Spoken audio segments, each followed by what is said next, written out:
నా పేరు ప్రశాంత్ కుమార్. నా వయసు 21. ఊరు రాయచూరు జిల్లా, కర్ణాటక. ప్రశ్న: లోకాసువార్త 2:52 యేసు జ్ఞానమందు, వయస్సునందును, దేవుని దయందును, మనుషుల దయందును వర్ధిల్లుచుండెను. ఇందులో నా ప్రశ్న, యేసుక్రీస్తు వయస్సునందును, దేవుని దయందును, మనుషుల దయందును, దేవుని దయందును వర్ధిల్లుచుండెను అంటే ఏమిటి? అలాగే మనుషుల దయందు, దేవుని దయందును వర్ధిల్లడం అంటే ఎలా? దయచేసి వాక్యసారంగా వివరించండి అని కోరుతున్నాను అన్నయ్య. సహోదరుడు ప్రశ్నిస్తూ శాంతకుమార్ ఏమంటున్నాడంటే, మరి వర్ధిల్లటం చదువుదాం ఒకసారి ఆ మాట. లోకాసువార్త 2:52 చూడండి. లోకా రాసిన సువార్త 2:52 ఏమండి? యేసుక్రీస్తు వారిని విషయమై అక్కడ ఏమని వ్రాయబడింది? ఆయన నజరేతుకు వెళ్ళిన తర్వాత, అంతే కదా, యేసు జ్ఞానమందును, వయస్సునందును, దేవుని దయందును, మనుష్యుల దయందును వర్ధిల్లుచుండెను అంటే యేసుక్రీస్తు వారు బాల్య దశ నుంచి ఆయన ఎదగటం అనేది ఎలా జరిగిందంటే, ఎవరెవరి దయ ఉందట? ఒకటి, ఆయన జ్ఞానంలో ఎదుగుతున్నాడు అంటే ఎదిగే కొద్దీ ఆయనకు జ్ఞానం దేవుడు ఇస్తున్నాడు వయస్సును బట్టి. అలాగే వయస్సునందును అంటే, వయస్సు అంటే శరీరంలో మనకి కలిగే ఎదుగుదల. ఏమంటే మెదడు ఎదుగుతుంటుంది, అవయవాలన్నీ ఎదుగుతూ ఉంటాయి కనుక వయస్సు రావటం అంటారు దాన్ని. ఏమండి? వయస్సు రావటం, శరీరం ఆకారంలో మార్పులు చెందటం, అది కనుక వయస్సునందున ఆయన వర్ధిల్లుతున్నాడు. దేవుని దయందు అంటున్నాడు. దేవుని దయ అంటే మనుష్యుల దయ, దేవుని దయ ఎందుకు కావాలి, ఎందుకు ఉండాలి? ఈరోజు ప్రపంచంలోని బ్రతుకుతున్న మనుషులందరూ కూడా దేవుని దయ వలనే బ్రతుకుతున్నారు. వారందరూ దేవుని దయ. ఎందుకంటే వారు తాగే నీరు దేవుని దయ, వారు తినే ఆహారం దేవుని దయ, వారు పీల్చే గాలి దేవుని దయ, వారు నివసించే భూమి దేవుని దయ. ఇక సర్వం వారు 24 గంటల వ్యవధిలో, ఒక దినంలో వారు జరిపే వాడుకునే ప్రతిదీ దేవుని దయ వలన వారికి సంక్రమించింది. అంటే దేవుని యొక్క అనుగ్రహముతోనే ఇవన్నీ మనుష్యులకు సంప్రాప్తమవుతున్నాయి.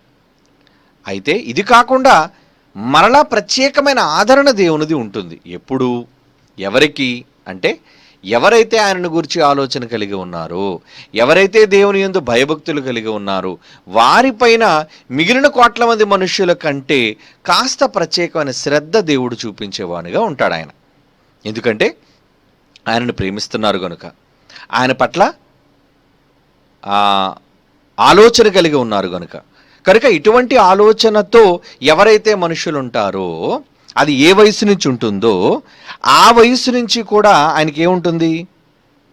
దేవుని అనుగ్రహం ఏ వ్యక్తి అయితే ఆ వ్యక్తికి ఉంటుంది. ఒక మాట మనం చూద్దాం ఒకసారి.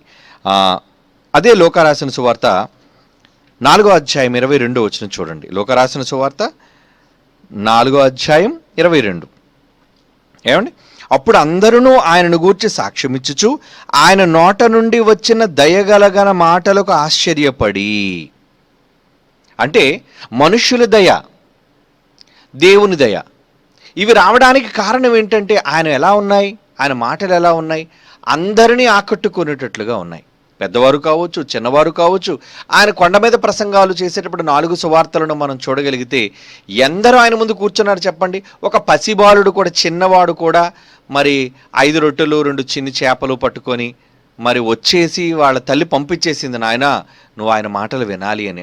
అంటే ఆయన మాటలు అన్ని తరగతుల వారికి లేదా అన్ని వయస్సుల్లో ఉన్నవారికి అవసరమైన మాటలుగానే కనబడుతున్నాయి అక్కడ. అవునా? ఏదో ఆయన పెద్దలకు సంబంధించిన మాటలు, లేదా యవనస్తులకు సంబంధించిన మాటలు, వృద్ధులకు సంబంధించిన మాటలు, పసివాళ్ళకు సంబంధించిన మాటలు, ఇలా ఏమి లేవు. ఆయన మాటలు అన్ని వర్గాల ప్రజలను ఆకట్టుకునేవిగా ఉన్నాయి. కాబట్టి ఆయన మాటలు అందరూ వినడానికి వస్తున్నారు. మరి అందరూ ఎందుకు వినడానికి రావాలి? ఆయన మాటలలో ఏముందట? దయగలిగిన మాటలు అందు చూడండి. అంటే మీకు దయ రావాలి అంటే ముందు మీ మాటలు ఏముండాలి చెప్పండి, చదవండి. అందుకే అంటున్నాను నేను. లోకాసువార్త 4:22 అప్పుడు అందరూ ఆయన గురించి సాక్ష్యం ఇచ్చుచు, అంటే చాలా గొప్పగా మాట్లాడుతున్నారు, ఆయన గురించి సాక్ష్యం ఇస్తున్నారు. ఆయన నోట నుండి వచ్చిన దయగలిగిన మాటలకు ఆశ్చర్యపడి. అంటే మీ దగ్గరకు వచ్చి మీ మాటలు వినాలి అంటే మీ మాటల్లో ఆదరణ ఉండాలా వద్దా చెప్పండి. ఏమండి? ఇప్పుడు గద్దింపు ఉందండి, ఎప్పుడు గద్దింపు ఉంటుందా? కాదు.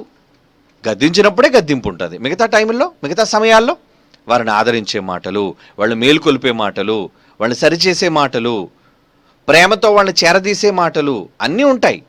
కనుక యేసుక్రీస్తు వారి దగ్గర ఆయన నోటి నుంచి వచ్చే దయగలిగిన మాటలు అన్ని వర్గాల ప్రజలను దయను సంపాదించుకున్నవిగా ఉన్నాయి, చిన్నలు మొదలుకొని పెద్దల వరకు. అంటే అందరూ దయగలిగిన వారుగా, ఆయన మాటలు మంచివి కనుక ప్రజలందరి దయ ఆయన పైన ఉంది. అంటే ప్రజలందరూ కూడా ఆయన పైన మక్కువ చూపుతున్నారు, ఇష్టపడుతున్నారు, ప్రేమను చూపిస్తున్నారు అని అర్థం. మరి ప్రజలు మిమ్మల్ని ప్రేమించాలి అంటే ఏమంటే, ఎప్పుడైనా ఒక వ్యక్తి మిమ్మల్ని అభిమానించాలి అంటే మీరు ఆ వ్యక్తితో ఎలా ఉండాలి చెప్పండి? సఖ్యతగా ఉంటేనే కదా, ఆ వ్యక్తితో మీరు మంచిగా ప్రవర్తిస్తేనే కదా, ఆ వ్యక్తితో మీరు సానుకూలంగా ప్రవర్తిస్తేనే కదా ఆ వ్యక్తి మీకు స్పందిస్తాడు. ఒకవేళ ఆ వ్యక్తి మిమ్మల్ని అసహించుకుంటున్నాడు అంటే ఏంటన్నమాట? మీకు ఆ వ్యక్తికి సరి అయిన అవగాహన లోపమో, మాటలలో భేదాభిప్రాయమో, ఇలాంటి పలు రకాల కారణాల చేత ఒక వ్యక్తి మరొక వ్యక్తికి దూరం అవుతాడు.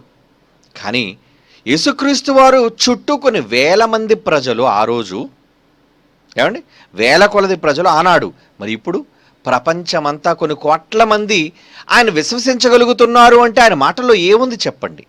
ఆయన మాటలలో దయ. అంటే ఆ రోజు చిన్ననాటి నుంచి యేసుక్రీస్తు వారు ఎవరిని పలకరించినా, ఎవరితో మాట్లాడినా ఆయన చూపించే దయ, ఆయన చూపించే కరుణ అటువంటివి. కొంతమంది చూడండి, వ్యక్తులు మనతో మాట్లాడేటప్పుడు వాళ్ళ మాటల్లోనే వీళ్ళు ఎలాంటి వాళ్ళు అనేది మనం తెలుసుకోగలం. వీళ్ళు అహంకారులా, లేదా వీళ్ళు సాత్వికులా, వీళ్ళు పొగరబోతులా, వీళ్ళు మాటకు మాట జవాబిచ్చేవాళ్ళు తెలిసిపోతుంది మనకి. కాసేపు వాళ్ళతో మనం సంభాషిస్తే ఖచ్చితంగా వాళ్ళు ఎలాంటి వాళ్ళు అనేది తెలిసిపోతుంది. అప్పుడు మంచి వ్యక్తి అనుకోండి, మన మాట వినకుండా ఎప్పుడు మనకెదురు చెప్పే ధోరణిలో ఉన్నారనుకోండి, అప్పుడు ఎలా ఉంటుంది ఆ పరిస్థితి? ఎలా ఉంటుంది? వినగలరా ఆ మాటలు వినగలరా? లేదంటే అతనితో సంభాషించడానికి ఇష్టపడతారా? ఇష్టపడరు, దూరం అయిపోతారు వాళ్ళకి. కనుక వాళ్ళకు అనుకూలముగా మనం ఉండాలి అంటే, లేదంటే మనకు అనుకూలంగా వాళ్ళు మారాలి అంటే ఇద్దరి మధ్య సఖ్యత అనేది ఉండాలి.